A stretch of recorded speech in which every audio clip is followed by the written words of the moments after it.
Hi students, welcome back to ధావరి academy. మనకి JoSAA counselling గురించి central seat allocation board వాళ్ళు CCR వాళ్ళు ఒక నోటీస్ ఇవ్వడం అంటే జరిగింది. ఆల్రెడీ జోసా కౌన్సిలింగ్లో మనకి రౌండ్ 1, రౌండ్ 2, 3, 4, 5 రౌండ్స్ అయితే అయిపోయినాయి. ఈ 5 రౌండ్స్ అయిపోయిన తర్వాత వీళ్ళు అయితే కొన్ని సీట్లు మిగిలిపోయిన సీట్లకి వీళ్ళు యొక్క కౌన్సిలింగ్ స్టార్ట్ చేయబోతున్నారు. దానికి ఏం చేస్తున్నారంటే ఈ ఫిఫ్త్ రౌండ్లో వచ్చిన వాళ్ళు అయితే ఇంతవరకు అయితే కొంత ఫీజు అయితే చెల్లించారు. ఐఐటీలో కానీ ఎన్ఐటీలో కానీ కొంత ఫీజు అయితే చెల్లించడం అయితే జరిగింది. ఆ ఫీజు చెల్లించిన వాళ్ళు ఏంటంటే కొంత డబ్బులు అయితే కట్టారు. ఇప్పుడు ఎస్సీ వాళ్ళు 17,500, ఎస్సీ మన ఓసీ వాళ్ళు అయితే 35,000 ఇట్లా ఫీజు అయితే చెల్లించారు. కానీ మరికొంత ఫీజు అయితే చెల్లించాల్సి ఉంది. ఈ online payment of partial admission fee PAF for NIT systems only మనకి చెల్లించాలి. ఇది at the end of 5th round of JOSA 2024, all candidates having provisionally allocated seat in NIT plus system allocated in any round of JOSA 2024 not being cancelled withdrawn. ఎవరైతే seat వచ్చినాయో 1 నుంచి 5 రౌండ్ల వరకు వాళ్ళు ఎవరైతే cancel చేసుకోలేదో, ఎవరైతే విత్డ్రా చేసుకోలేదో, having paid seat acceptance fee. ఫస్ట్లో ఏంటంటే వాళ్ళు SAF సీట్ యాక్సెప్టెన్స్ ఫీజు కట్టారు. ఇప్పుడైతే పార్షియల్ అడ్మిషన్ ఫీజు కూడా కట్టాలా. ఇది కడితేనే మీ సీటు ఉంటుంది, లేకపోతే మీ సీటు అయితే పోతుంది. ఇది ఒక న్యూస్. దీనిలో ఒక news, the date of payment వచ్చి మనకి 24th జూలై, 26th జూలై లోపు పేమెంట్ అయితే కట్టాలమ్మా. 26th జూలై లోపు పేమెంట్ అయితే కట్టాలి. ఇది ఒక న్యూస్. దీనిలో ఇంకో న్యూస్ ఏంటంటే మనకు తెలంగాణ వాళ్ళకి ఎంసెట్, ఆంధ్ర కానీ ఎంసెట్ ఉంటుంది. మొన్న ఫస్ట్ ఫేజ్ రిజల్ట్స్ అయితే వచ్చినాయి. తెలంగాణ ఎంసెట్లు, ఆంధ్ర ఎంసెట్లు మనకి ఫస్ట్ ఫేజు, ఏపీ TS TGలో ఫస్ట్ ఫేజ్ రిజల్ట్స్ అయితే వచ్చినాయి. ఆ రిజల్ట్స్ వచ్చిన వాటిల్లో ఈ యొక్క IIT NIT స్టూడెంట్స్ అయితే కంపల్సరీగా ఉండారు. వాళ్ళైతే ఒక నిర్ణయం అయితే తీసుకోవాలి. కంపల్సరీగా వాళ్ళు ఎక్కడ ఉండాలా, ఎంసెట్లో ఉండాలా, NITలో ఉండాలా, వాళ్ళైతే ఒక నిర్ణయం తీసుకోవాలి. ఇప్పుడు మనకి ఎప్పుడంటే 26th నుంచి అయితే మనకి TS ఎంసెట్ సెకండ్ ఫేజ్ అయితే స్టార్ట్ అవుతుంది. రేపటి నుంచి ఏమో ఆంధ్ర ఎంసెట్ స్టార్ట్ అవుతుంది. రేపటి నుంచి 24th నుంచి ఆంధ్ర ఎంసెట్ స్టార్ట్ అవుతుంది. వీళ్ళు ఒక నిర్ణయం తీసుకోవాలి. ఇది from 24th July to 26th July 5 PM వరకు వీళ్ళు పేమెంట్ అయితే చేసేయాలమ్మా. ఈ పేమెంట్ చేస్తేనే వీళ్ళు NIT IITలోకి వెళతారు. కొంతమంది పేమెంట్ చేయకుండా ఉంటే వాళ్ళు ఎంసెట్లోనే ఉంటారు. వాళ్ళు సపోజ్ వీళ్ళు NIT స్టూడెంట్స్కి కూడా కొంతమందికి దీనికి ఇప్పుడు NIT IIT స్టూడెంట్స్కి కొంతమందికి ఎంసెట్లో కూడా సీట్స్ రావడం జరిగింది నాకు తెలిసి. కొంతమందికి మ్యాక్సిమం టాపర్స్ అందరూ EAMCET, Andhra AP EAMCET, NIT IIT వాళ్ళకి TS ఎంసెట్లో వచ్చినాయి, AP ఎంసెట్లో సీట్లలో జరిగింది. వీళ్ళైతే ఒక నిర్ణయం తీసుకోవాలి. వీళ్ళు కంపల్సరీగా IIT NITకి మోస్ట్ ఆఫ్ ద స్టూడెంట్స్ వెళ్తారని నేను అనుకుంటున్నాను. వీళ్ళు కంపల్సరీగా NIT వాళ్ళు వెళితే ఈ ఫస్ట్ ఫేజ్లో వచ్చిన సీట్లలో భారీగా ఖాళీలు రావచ్చు. ఫస్ట్ ఫేజ్లో ఎవరైతే NIT IITలోకి వచ్చినాయో స్టూడెంట్స్కి వాళ్ళకైతే భారీగా ఖాళీలు రావచ్చు. అప్పుడేంది మనకి సెకండ్ కౌన్సిలింగ్లో అడ్మిషన్ రావచ్చు. ఇది నా యొక్క ఎక్స్పెక్టేషన్. మనకి ఎంసెట్ కానీ, AP ఎంసెట్ కానీ, తెలంగాణ ఎంసెట్ కానీ సెకండ్ ఫేజ్లో వాళ్ళకి అవకాశం రావచ్చు. ఇది కొంత గుడ్ న్యూస్ అనే చెప్పుకోవచ్చు. తెలంగాణ ఎంసెట్ వాళ్ళకి, ఆంధ్ర ఎంసెట్ వాళ్ళకి కొంత గుడ్ న్యూస్ అనే చెప్పవచ్చు. ఇది good news.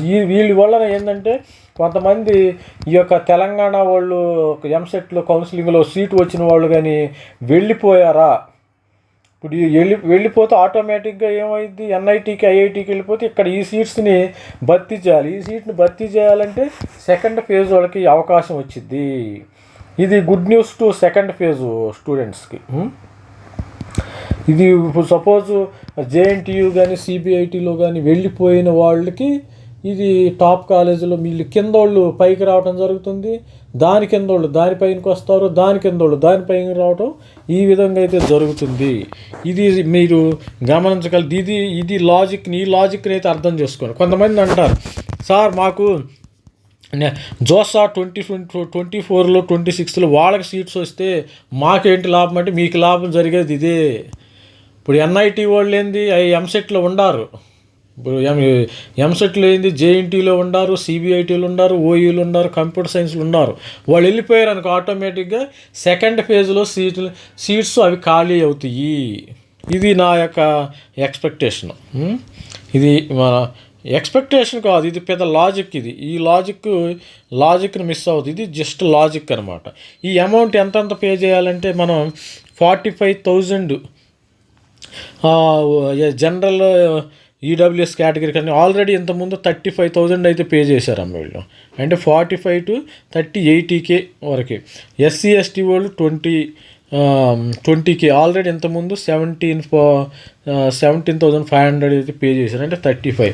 Candidate who belongs to changed from SC ST category to general category from ఎవరైతే కొంతమంది చేంజ్ అయ్యిందో the amount include different amount of 17,500 between seat allocation, seat acceptance fee of their updated general OBC NCL. వీళ్ళు conversion ఎవరైతే జరిగిందో SC ST నుంచి వాళ్ళైతే 62,000 pay చేయాలి.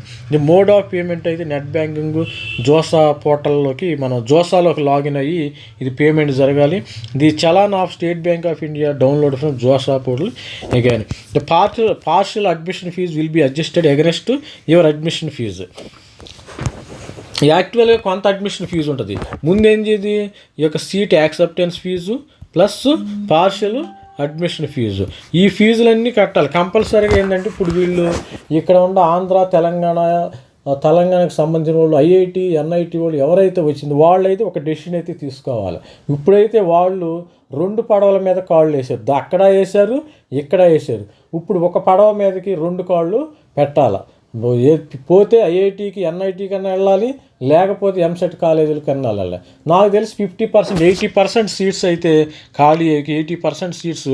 Suppose for example Telangana ఎంసెట్లో 100 సీట్లు వాళ్ళకి వెళ్తే 100 సీట్లు వివిధ సిబిఐటి కావచ్చు, ఓయూ కావచ్చు, జేఎన్టీ కావచ్చు, విఎన్ఆర్ కావచ్చు, 100 సీట్లు వాళ్ళు ఉంటే కంపల్సరీగా వీళ్ళల్లో 80 మంది వెళ్ళిపోతారు.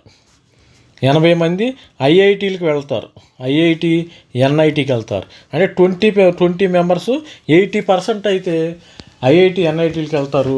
మనకి 20% ఈ 80% ఫిల్ చేయడానికి మనకు ఇప్పుడు మంచి అవకాశం. సెకండ్ ఫేజ్ ఎంసెట్ స్టూడెంట్స్కి మంచి అవకాశం ఇది నేను ఈ వీడియోలో 2 చెప్తాను. ఫీజు గురించి చెప్తున్నాను, రెండోది ఎంసెట్ స్టూడెంట్స్కి మంచి అవకాశం అని నేను ఈ వీడియోలో చెప్పదలుచుకున్నాను. ఇది the non payment of partial admission fee within stipulated time will be treated as rejection of offered. ఎవరైతే ఫీజు పే చేయలేదో వాళ్ళ సీట్ అయితే క్యాన్సిల్ అవుతుంది. IIT NIT seats will be cancelled. ఎవరైతే ఫీజు పే చేయకపోతే ఇది candidate fail to pay partial admission fee within above stipulated time easy will be provide to provisionally allotted seat. In such cases seat acceptance fee will be refunded after deduction of process. Seat acceptance fee మీకు ఇచ్చేస్తారు. Suppose ఒక 5,000 మీరు 17,000 35,000 కట్టారు అనుకోండి, 35,000లో 5,000 తీసుకుని 30,000 మీ అకౌంట్లో ఇవ్వటం జరుగుతుంది. Please refer to section 13 the remittance partial admission fee of JoSAA 2024 business rules. ఈ రూల్స్ని పాటించాలి చైర్మన్. ఈ విధంగా మనకి ఎంసెట్ వాళ్ళకి చిన్న గొప్ప వరంగా ఈ టైంలో రావటం 24th to 26th. మనకి 26th నుంచి ఏంటంటే ఈ యొక్క సెకండ్ ఫేజ్ కౌన్సిలింగ్ అయితే స్టార్ట్ అవుతుంది. 31st అయితే రిజల్ట్స్ వస్తాయి. ఈసారి మనకి కట్ ఆఫ్ పెరిగే అవకాశం ఉంది. కట్ ఆఫ్ డెఫినెట్గా పెరిగిద్ది. సెకండ్ రౌండ్ కట్ ఆఫ్ పెరిగే అవకాశం ఉంది. ఎవరు జాగ్రత్తగా పెట్టుకోండి. మంచి కాలేజీలు రావాలని కోరుకుంటున్నాం. ఈ ఐఐటి వాళ్ళు కూడా వెళ్ళిపోతారు కాబట్టి మనకి ఇబ్బంది లేదు. ఈసారి మొన్న అయితే ఐఐటి వాళ్ళు ఎన్ఐటి వాళ్ళు ఉన్నారు కాబట్టి కట్ ఆఫ్ ఎక్కువ ఉంది, కట్ ఆఫ్ తగ్గింది. ఇప్పుడు కట్ ఆఫ్ పెరిగే సెకండ్ ఫేజ్ కట్ ఆఫ్ పెరిగే అవకాశం ఉంది. Thank you. మీకు అర్థమై ఉంటుంది కానీ ఈ వీడియో అర్థమై ఉంటుందని నేను అనుకుంటున్నాను.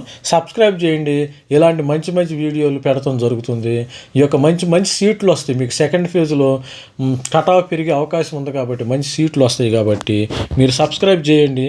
ఈ యొక్క నా ఛానల్ని లైక్ చేయండి, షేర్ చేయండి. Thank you for all.